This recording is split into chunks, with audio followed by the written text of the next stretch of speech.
आप देख रहे हैं DCP news detective crime press. है मैं तो कितने बजे का टाइम है ना? 10 बजे आ गई थी मैं। राजधानी का मुख्य कार्यालय ही बेहाल तो दुर्गम पहाड़ों का क्या होगा हाल।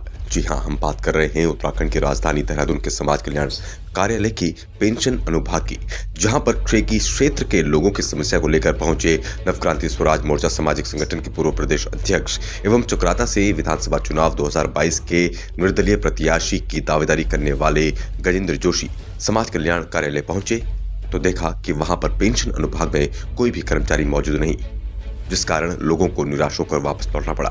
वहीं 10:45 पर वृद्धा पेंशन का कार्य देखने वाली एक महिला कर्मचारी उपस्थित होती है और जब उनसे उनके ड्यूटी टाइम को लेकर पूछा गया तो टाल मटोल करती दिखी। वहीं महिला कर्मचारी द्वारा पता चलता है कि आज कर्मचारी किसी कैंप में जाने के कारण विकलांग विधवा पेंशन देखने वाले कर्मचारी मौजूद नहीं होंगे।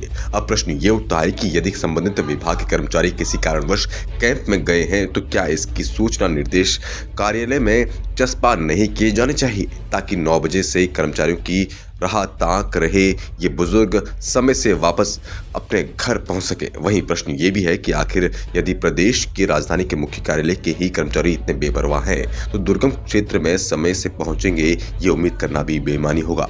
वहीं उपस्थित युवाओं ने कहा कि हम कई दिनों से कार्यालय में आ रहे हैं मगर हर अधिकारियों द्वारा रोज टाल मटोल की जाती है और समस्या का समाधान बिना ही हमें वापस लौटना पड़ता है। चक्राता विधानसभा से निर्दलीय दावेदारी करने वाले गजेंद्र जोशी ने कहा कि यह हाल सिर्फ समाज कल्याण का ही नहीं अपितु सरकारी विभागों के इन हालातों से हम पिछले 10 वर्षों से लगातार जूझ रहे हैं, जिसको लेकर आम लोगों ने न मात्र नौकरशाही के प्रति बल्कि क्षेत्र के चुने हुए प्रतिनिधियों के प्रति भी रोष व्याप्त है।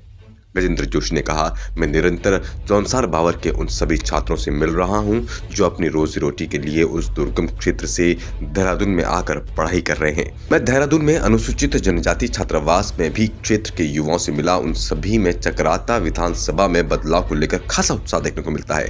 जोशी ने कहा कि आप अंदाजा लगा सकते हैं कि चक्राता जैसे दुर्गम क्षेत्र से जो लोग अपनी पेंशन की समस्या को लेकर यहाँ पहुंचे हैं, यदि क्षेत्रीय कार्यालय में ही अधिकारी इनकी समस्याओं का समाधान निकालने में सक्षम होते तो इन्हें इतना दूर नहीं आना पड़ता। अब प्रश्न ये भी है कि क्या इनकी सुध लेना आला अधिकारी एवं सरकार आवश्यक नहीं समझती? आखिर क्या यही गरीबों एवं आम लोगों की सरकार है? अधिक जानकारी के लिए सीधा ले चलते हैं संवाददाता दीवान नोटाल के पास। है मैं तो कितने बजे का टाइम है ना? 10 बजे आ गई थी मैं, कुछ काम से जाके 10 बजे। मैडम उससे हम नहीं जानते। पब्लिक यहाँ पब्लिक बनाओगे तो मैं बात नहीं करती। मत करो ना, अभी रुक जाओ, चलाऊंगा ना लाइव। मैं देख रखा यहाँ पे। हाँ बताइए बताइए ना। 10 बजे आ जाते हैं, आज मीटिंग नहीं आप क्यों मीटिंग है तो यहाँ नोटिस क्यों नहीं लगा? अगर मीटिंग में है नोटिस क्यों नहीं लगा? नहीं नोट मैडम मैं पूछ रहा हूँ ना। लड़का ये कह रहा है कि कैंप में है, कैंप का नोटिस नहीं है तो कैंप का नोटिस क्यों नहीं आपके कार्यालय में लगा? पूछो ना भाई। अरे हम आपसे पूछेंगे, पेंशन विभाग में बैठे हुए यहाँ लोग विकलांग लोग यहाँ खड़े हुए हैं, आप कह रहे हो कि इनसे पूछो, ये जवाब देइए क्या आप लोगों की? राजेंद्र बुलाइए, राजेंद्र बुलाइए, बुलाओ राजेंद्र। समाज कल्याण में पेंशन अनुभाग में मौजूद हूँ। यहाँ पर मैं 10 बजे पहुँच गया था और 10 बजे से मेरे साथ ये तमाम बुजुर्ग हैं, आप इनको देख सकते हैं, लट्ठी के सहारे यहाँ पर पहुँचे हुए हैं। लेकिन यहाँ पर जब हम यहाँ कर्मचारी को पूछते हैं तो बताया जाता है कि आज कैंप में पूरी टीम पहुँची हुई है, लेकिन उस कैंप का यहाँ कोई नोटिस नहीं लगा हुआ है। अगर किसी कारण से कैंप में सारे अधिकारी मौजूद है, सारे कर्मचारी कैंप में मौजूद है तो यहाँ पर नोटिस होना चाहिए, ताकि सुबह जो 10 बजे यहाँ आ रहा है वो समय से वापस चला जाए। 11 बज चुके, 11 बजे के बाद अब यहाँ पर स्टाफ आता है। अब समझ ये नहीं आता कि अगर कैंप में ड्यूटी लगी तो अभी फिर स्टाफ यहाँ कैसे पहुँचा है। और इतनी देर से जब हम कर्मचारियों से पूछते हैं कि क्या कारण है तो कहीं ना कहीं बताया जाता कि हमें काम था। अगर अपने प्राइवेट काम ही करने हैं तो फिर नौकरी छोड़नी चाहिए कि कर्मचारियों को। और अगर इस तरह की जो जवाबदेही है, जो बिहेवियर है, मेरे साथ यहाँ पर तमाम लोग मौजूद है, मैंने उनसे भी जानी प्रतिक्रिया, मैं उनकी भी प्रतिक्रिया आपको दिखाऊंगा। सर आप यहाँ पर पहुँचे हुए हैं, किस काम को लेकर आप पहुँचे थे? ये विकलांग महिला है, इसकी पेंशन जो है फंसी हुई है, मतलब कुछ कमी होने की वजह से पेंशन ट्रांसफ़र रखी उन्होंने, पर वो पेंशन खाते में नहीं पहुंची। मतलब जो है कितने तारीख से, कितने महीने का, किस महीने से नहीं आई है? लगभग जो है नई पेंशन है इसकी, मतलब जो है इसमें यहाँ से ट्रांसफ़र कर रखी पर वहाँ पे अकाउंट में नहीं है। यहाँ से वहाँ गया, फिर वहाँ दोबारा यहाँ से बुलाया था कि आपका जो है अकाउंट नंबर दोबारा चेक किया जाएगा, ठीक किया जाएगा, कोई दिक्कत नहीं, ट्रांसफ़र कर दी जाएगी पेंशन। आप यहाँ कितने बजे पहुँचे थे? मैं तो जी यहाँ पर लगभग आ गया था जी, 9:30 बजे करीब आ गया था। तो यहाँ पर 9:30 बजे के बाद 10 बजे का अधिकारी का टाइम यहाँ कोई नहीं मिला, यहाँ से कोई नहीं मिला। कोई नहीं मिला। क्या टाइम हो गया है? लगभग 11 बज गए हैं जी। अभी एक कर्मचारी यहाँ पर आई और जी। वो भी क्या उसने क्या कहा अभी आपको लिए क्या समस्या है? उससे तो अभी हमारी कोई बात नहीं हो पाई। हम तो उसी के इंतजार में जो समाज कल्याण के जो अधिकारी विकलांग के हैं हम उन्हीं से हमें बात करनी है और वही बताएंगे हमें सारा रास्ता जी, इसका जी। कि सहसपुर तहसील विकासनगर और ये जिला देहरादून के इलाके से आए। ये समाज कल्याण के जो विकलांग अधिकारी की पेंशन जो विकलांग पेंशन देखते हैं समाज कल्याण के कर्मचारी उनसे मिलने के लिए आए हैं। आइए मैं थोड़ा सा कैमरे के माध्यम से आपको दिखा दूं कि यहाँ पर जो विकलांग पेंशन को देखता है वो कौन सा अनुभाग है। जी भाई साहब, विकलांग पेंशन को देखने वाला पहुँचा है अभी या नहीं पहुँचा है? सर ये है, आप फोटो खींच सकते हैं। ये है ना सर, ये अब दिखा रहे आप 11 बजे ये नहीं ये है, हम कॉपी भी लगा रहे हैं सर। नहीं कब लगाओगे जब 11 बजे नहीं, लगा रहे हैं आप टाइम से क्यों नहीं? तो ये आप प्रतिक्रिया देख सकते हैं किस तरीके की जिम्मेदारी है। ये पगार ले रहे हैं कर्मचारीगण और जो अब 11 बजे कह रहे हैं कि हम लगा रहे हैं नोटिस। जब यहाँ 1 घंटे खड़ा हो गया है, यहाँ जो खड़े बुजुर्ग लोग आए हैं प्रदेश के विभिन्न पेंशन को लेकर अपनी समस्या को लेकर यहाँ आए और संबंधित विभाग के कर्मचारियों का ये कहना है कि हम अब 11 बजे नोटिस लगाएंगे। क्या इस तरीके का बिहेवियर अगर रहेगा कर्मचारियों का तो ये प्रदेश सरकार की नाकामी दर्शाती है। ये कहीं ना मुख्य कार्यालय का अगर ये हाल है तो आप लगा सकते हैं अंदाजा कि दुर्गम क्षेत्र पहाड़ों पर क्या हाल रहा होगा सरकारी कर्मचारियों का, इसका अंदाजा आप लगा सकते हैं। मैं जानने की कोशिश और भी करूंगा जो यहाँ पर लोग मौजूद हैं। आप ये बताइए कि अगर यहाँ पर अभी तक 11 बजे पौने 11 हो गए कोई सर सबकी ड्यूटी लगी हुई है। आदेश हम पे, आदेश की कॉपी आप देख लीजिए। यहाँ पे चिपकी हुई है सर आपकी? नहीं चिपकी तो नहीं है, लेकिन आदेश हो रखा, अधिकारी के आदेश हो रखा, तो सब जा रहे हैं। समझ गया, लेकिन अगर यहाँ कॉपी नहीं लगी है तो जो यहाँ आदमी आ रहा है, बुजुर्ग आ रहा है, विकलांग आ रहा है, वो तो यहाँ खड़ा है। नहीं समझे नहीं आप, समझने की बात नहीं ऐसी बात नहीं है सर। तरीका होना चाहिए। अभी ये टाइम है सर आप बताइए, हम 10 बजे आप कितने बजे पहुंचे? 10 बजे खड़े हैं यहाँ पे, तो कोई नहीं अधिकारी है। यहाँ पर कोई नोटिस नहीं लगा? कुछ नोटिस नहीं है यहाँ खड़े होना चाहिए। पब्लिक परेशान है सारी, लेकिन यहाँ पे जो कर्मचारी आ रहे हैं उनका क्या बिहेवियर? कोई जवाब नहीं है उनका, तो है ही नहीं, कोई जवाब दिया नहीं है। जवाब भाई साहब, आप सबसे पहले अपना परिचय बताएंगे। सर मेरा नाम हृदय चौहान है। हृदय जी, समाज कल्याण मुख्य कार्यालय राजधानी देहरादून में पहुंचे हुए हैं, क्या समस्या थी आपकी? सर मैं यहाँ पेंशन के बारे में पता करने आया हूँ। तो यहाँ जो ऑफिस में अधिकारी लोग हैं यहाँ कोई नहीं था, और जब गए अंदर मैडम से पूछने की, मैम को बोला कि मैम पूछना था पेंशन के बारे में, तो मैडम ने बोला कि वो कहीं बाहर जा रहे के सारे अधिकारी और यहाँ पर कोई नहीं है। और जब हम जब यहाँ पता करने आए तो किससे पता करें कि नोटिस भी यहाँ क्या बोलते हैं, नोटिस नहीं लगा हुआ था। मेरे साथ और भी युवा मौजूद है। सर आप किस समस्या को लेकर आज समाज कल्याण पहुँचे थे? ये समस्या जी विकलांग और वृद्धा पेंशन के मामले में आया था। तो जिस तरह मैडम ने बताया कि यहाँ कोई अधिकारी नहीं है अभी, और काफ़ी दिन से मैं यहाँ आ रहा हूँ, कोई अधिकारी नहीं मिल पाया मुझे। कितने दिनों से आप यहाँ आ रहे हैं और आज आपको क्या आश्वासन मिला है इनकी तरफ? आज भी ये बताया कि यहाँ कोई अधिकारी नहीं है। इससे पहले क्या बोला था? इससे पहले आया था, वो बोला कि कल आना।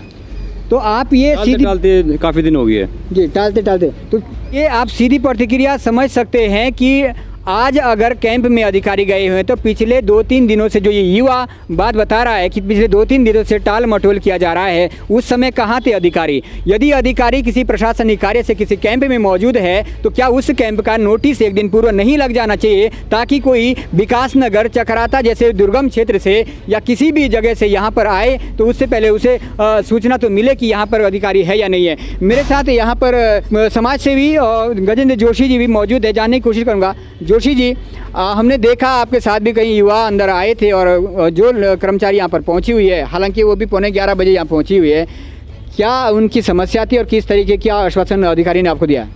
सबसे बड़ा दुर्भाग्यपूर्ण तो प्रश्न यह है कि यहाँ पे जितने भी ऑफिसेज़ है, चाहे वो समाज कल्याण ऑफिसेज़ हैं या अन्य ऑफिसेज़ हैं, कर्मचारी टाइम से पहुँचते नहीं हैं।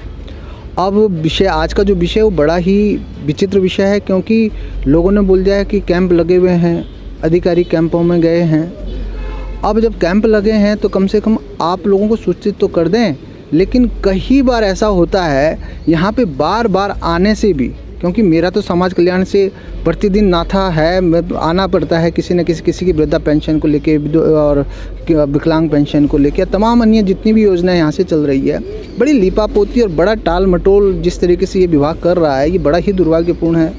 इसके ऊपर जो है कोई भी लगाम नहीं है किसी भी तरीके का। जोशी जी, राजधानी का ये नज़ारा है सर, मुख्य कार्यालय उत्तराखंड की राजधानी देहरादून का ये नज़ारा है, तो अंदाज़ा लगाया जा सकता है कि दुर्गम क्षेत्र पहाड़ों पर नौकरशाही किस तरीके से हावी होगी।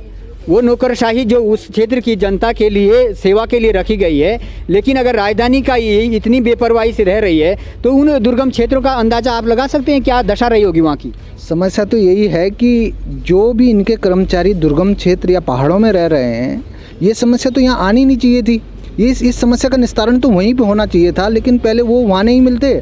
वहाँ से लोग गिरे पड़े यहाँ पे पहुँचते हैं, अपने पता नहीं किस तरीके से 1,000 रुपये की पेंशन के लिए एक वृद्ध व्यक्ति जब यहाँ आता है और यहाँ पे भी उससे जब निराशा होती है तो 1,000 रुपये मिलने से ज़्यादा तो वो खर्च कर देता है।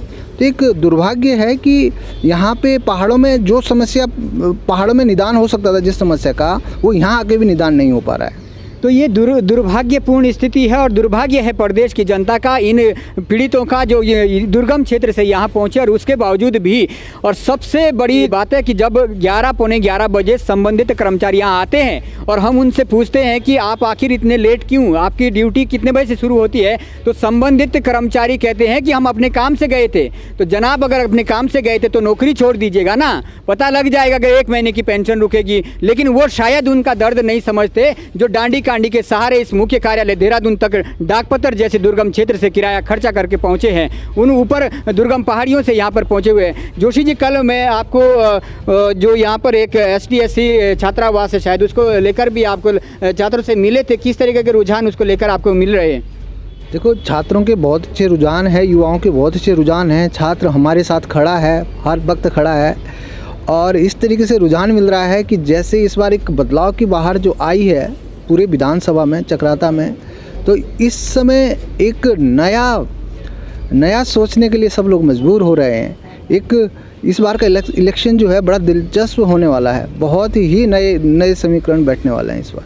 तो आपको कहीं ना कहीं लग रहा है कि युवा बदलाव की मूड में है और बदलाव के मूड का वजह यही हो सकता है जो ये डायंडोल स्थिति बनी हुई है प्रदेश में तमाम कार्यालयों की, यही जो है बदलाव के लिए संकेत करता है? हम पिछले 8-10 साल से इस तरीके की ऑफिसेज़ में लड़ रहे हैं, झगड़ रहे हैं, देख रहे हैं कि कोई भी ऑफिसेज़ में कोई भी अधिकारी, कोई भी कर्मचारी, किसी की कहीं पे भी सुनवाई नहीं है।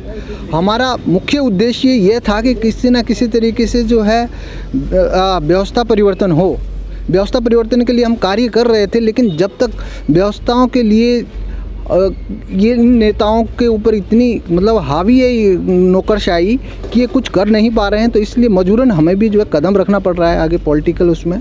बिल्कुल सर, आपने कहा पॉलिटिकल में आप कदम रख रहे हैं, तो इसमें कहीं ना कहीं युवा जरूर जागरूक होंगे और आपका जो 8-10 साल का जो समाज के क्षेत्र में जो सहयोग रहा है, हम उम्मीद करेंगे कि आप उसी दिशा में कार्य करते रहेंगे। इन आज के चुने प्रतिनिधियों की तरह या आज की जो व्यवस्था है उसको लेकर आगे भी निरंतर काम करेंगे। तो हमारे साथ गजेंद्र जोशी जी निर्दलीय प्रत्याशी के तौर पर चक्राता विधानसभा से इस बार दावेदारी कर रहे हैं और कहीं ना कहीं जो व्यक्ति 8-10 साल समाज सेवा करके थक चुका है उसके पास कहीं ना कहीं विकल्प यही बच जाता है कि आखिर जनता के बीच में जाना पड़ेगा और हमें उम्मीद है कि वो जनता जरूर इस पर गौर फरमाएगी कि इस तरीके से उनको ना भटकना पड़े। और ये मैं बार बार कह रहा हूँ कि ये राज्य की राजधानी के ये हाल है तो फिर उस दुर्गम क्षेत्र के क्या हाल होंगे इसका अंदाजा आप खुद लगा सकते हैं। खास रिपोर्ट देख रहे थे आप सहयोगी कैमरामैन के साथ उत्तराखंड की राजधानी देहरादून के मुख्य कार्यालय समाज कल्याण से दीवान नौटियाल के साथ DCP न्यूज उत्तराखंड के लिए।